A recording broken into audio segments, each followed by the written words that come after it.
Hi, this is Shalimar Steinberg, and today I just want to give a little bit of clarification about how viewports and PaperSpace and ModelSpace all work. So when we are drawing in AutoCAD, we typically are drawing in our model space, which is the black space here, and you choose it down at the tabs. Model space is the infinite space where we draw all items at their true size and shape. And that means that if an object is 2 inches, we draw it at 2 inches. If an object is 2 miles, we draw it at 2 miles, because model space is an infinite view of the world, basically. Now, in comparison, when we go to PaperSpace, or one of our layout tabs, then what we're saying is that basically we've put up a wall in front of our model space. And on that wall, we've got a piece of paper that is the size that we want to be able to print out our drawing at. And inside that wall, or on that wall, we have basically a window called a viewport. And that's, in this drawing, this pink line right here. And when I go down here and select PaperSpace, it's going to open that viewport, or I could have double-clicked into it. And now that window is seeing into model space. So it's like I've opened the window and I'm looking into the real model space and can interact with it. So for example, if I go back to my model space and I've drawn an object, whatever it may be, at the size and shape that I want it,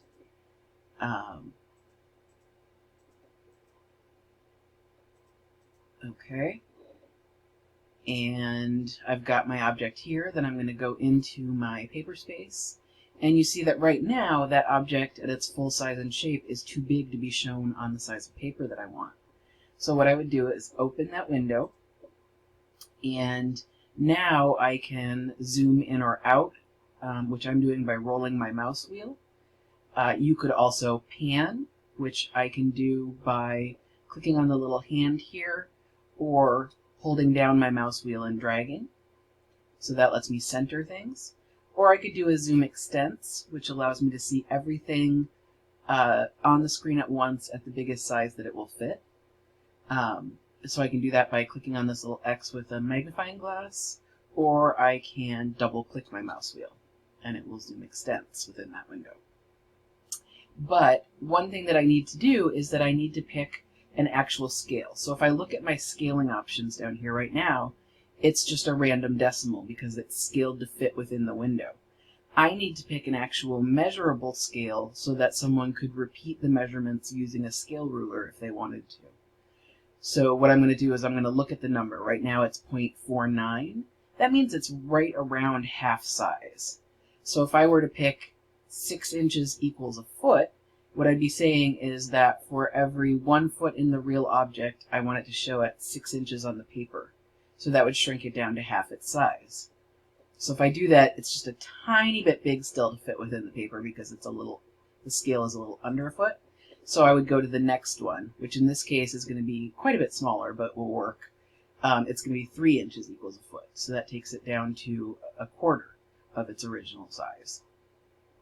Now that I know that size, I can put that size down here by closing my window space and double click on the text here to edit it, and then type in my 3 inches equals 1 foot, and then I could fix my name and everything. This also tells me the scale for things like dimensions or text or hatching that I want to show up correctly. So what I would do is I would flip the numbers over. So right now it's 3/1 equals 1 foot. 3/1 inches equals 1 foot.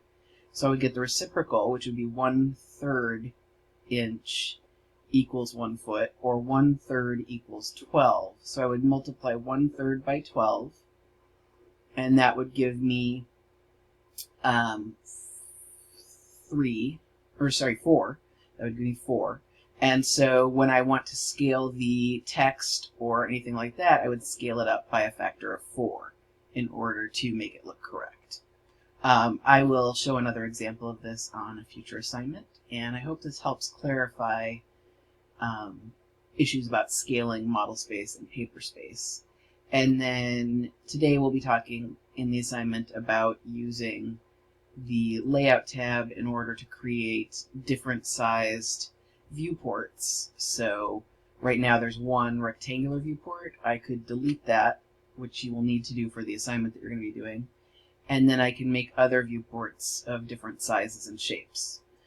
So I could do a polygonal one that I draw at any size and shape that I want, and as long as I make it a closed shape, as soon as I hit enter, it becomes a viewport window.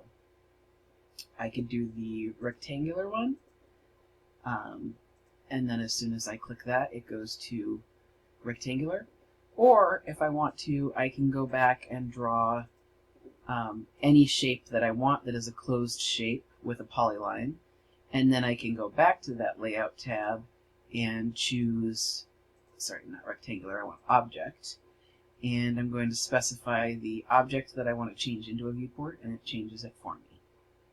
All right, I hope that that is helpful.